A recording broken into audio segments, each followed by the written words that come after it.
طریقے سے بدقسمتی سے یا خوش قسمتی سے وہاں پہنچ بھی جاتا ہے تو اسے وہ علم نہیں دیا جاتا کہ جو اس کے لیے فائدہ مند ہو سکتا ہے، بلکہ اسے علم کے ایسے دائرے میں مقید کر دیا جاتا ہے کہ وہ اسی میں گھوم کر کے انہی کے فائدے کی کام کر کے آئے۔ مجھے یاد پڑتا ہے کہ ہمارے ایک دوست پنجاب یونیورسٹی میں زولوجی کے استاد تھے، تو انہوں نے کوئی 7-8 سال لگائے اور پاکستان کا سرمایہ صرف کرنے کے بعد جب واپس تشریف لائے تو اتفاق سے کسی جگہ اکٹھے ہو گئے، تو میں نے ان سے پوچھا قبلہ آپ تازہ علم کی روشنی حاصل کر کے آئے ہیں تو کیا کچھ آپ پاکستان کے لیے لائے ہیں؟ تو کہنے لگے جی نہیں، پاکستان کے لیے تو انہوں نے کچھ نہیں دیا۔ تو میں نے کہا تو پھر کس کے لیے گیا تھا؟ کہنے لگے جی وہاں جاتے ہی مجھے انہوں نے لگا دیا کہ جاؤ تم ایک مچھلی پائی جاتی ہے ہمارے فلاں پہاڑ کے اوپر، اس کے اوپر ریسرچ کرو۔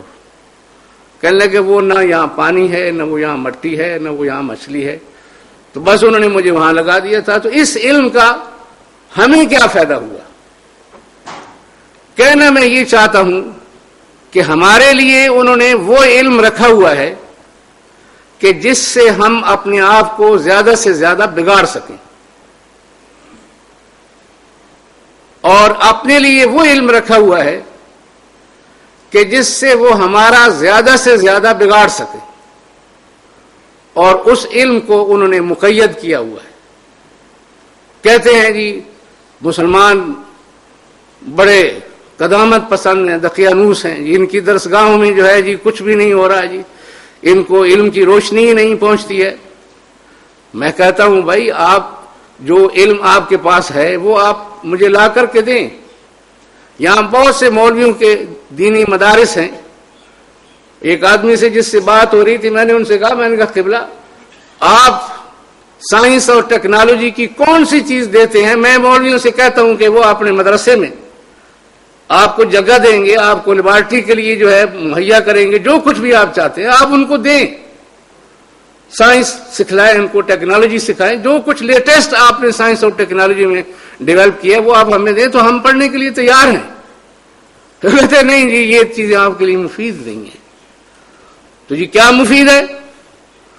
مفید پھر یہ ہے کہ جی آپ یہ سیکھیں کہ موسیقی کیا چیز ہوتی ہے، آپ یہ سیکھیں کہ ڈانس کیسے کیا جاتا ہے، آپ یہ سیکھیں کہ انسان جو ہیں وہ اگر سخت مزاج ہوں تو انہیں نرم مزاج کیسے بنایا جا سکتا ہے۔ اس قسم کی جو چیزیں ہیں وہ آپ سیکھیں، آپ کی ضرورت ہے تو ضرورت کے مطابق جو آپ کو چاہیے وہ ہم آپ کو دینے کے لیے تیار۔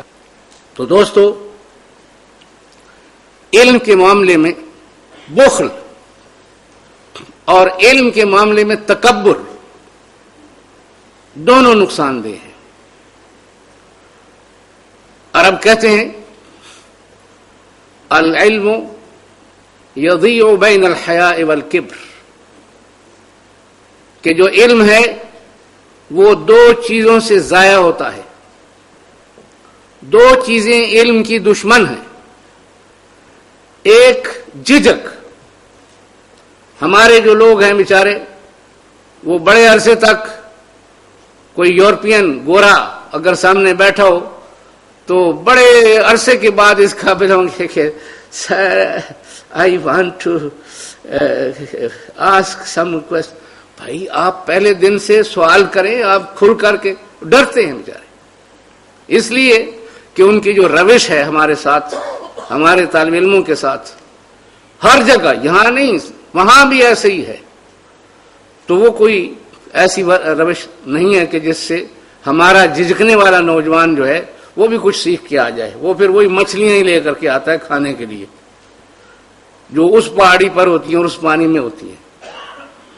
تو اس واسطے کہا کہ العلم یضیع بین الحیاء والکبر، کہ علم جو ہے جھجک اور تکبر کی وجہ سے ضائع ہو جاتا ہے۔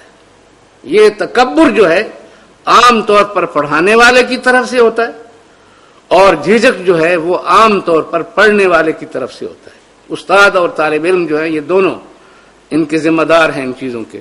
جہاں اس قسم کا ماحول ہو وہاں علم ضائع ہو جاتا ہے، علم ترقی نہیں کر سکتا۔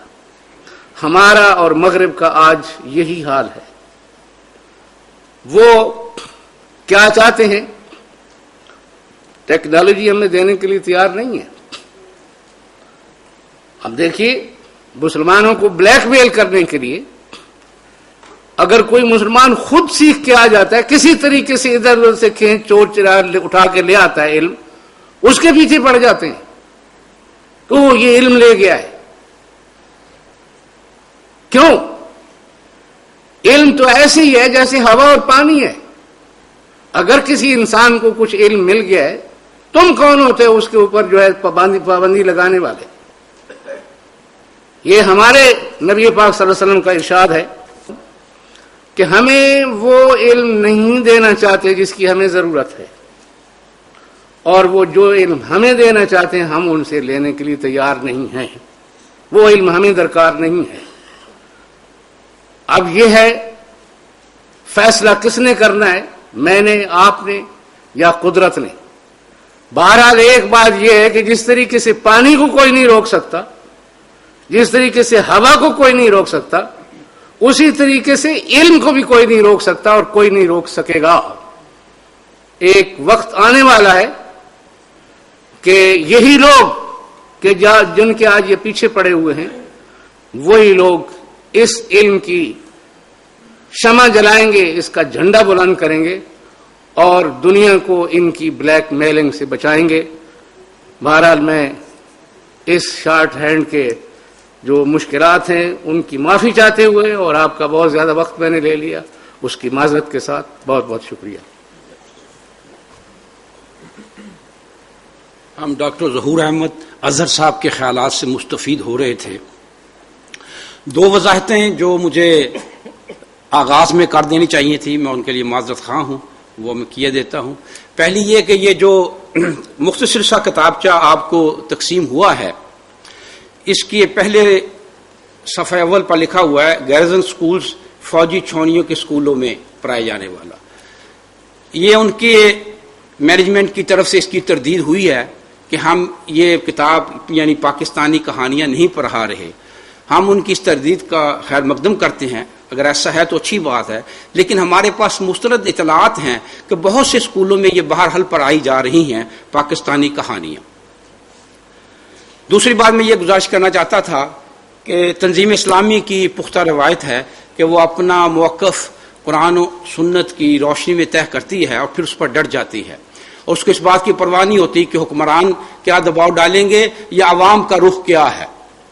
لیکن اس کے باوجود ہم ہر وقت اس بات کے لیے تیار رہتے ہیں کہ دوسرے موقف کو، مخالف موقف کو ہم بڑے صبر، سکون اور حوصلے سے سنتے ہیں. میں دعوت دے رہا ہوں پروفیسر مہدی حسن صاحب سے کہ وہ تشریف لائیں اور اپنے خیالات کا اظہار فرمائیں.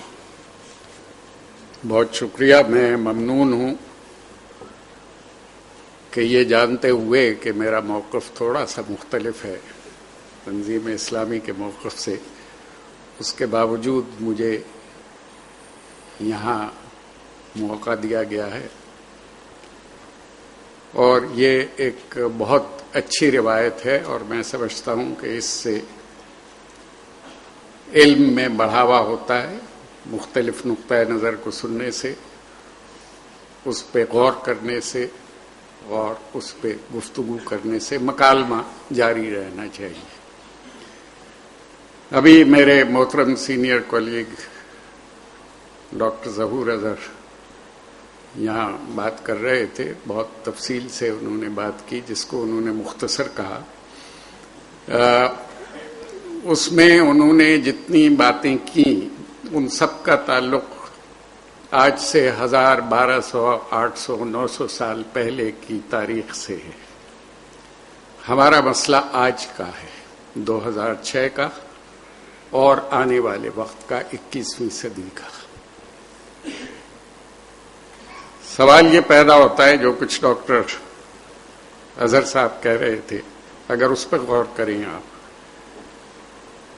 کہ اگر ہم اتنے آگے تھے اور اتنے سرفراز تھے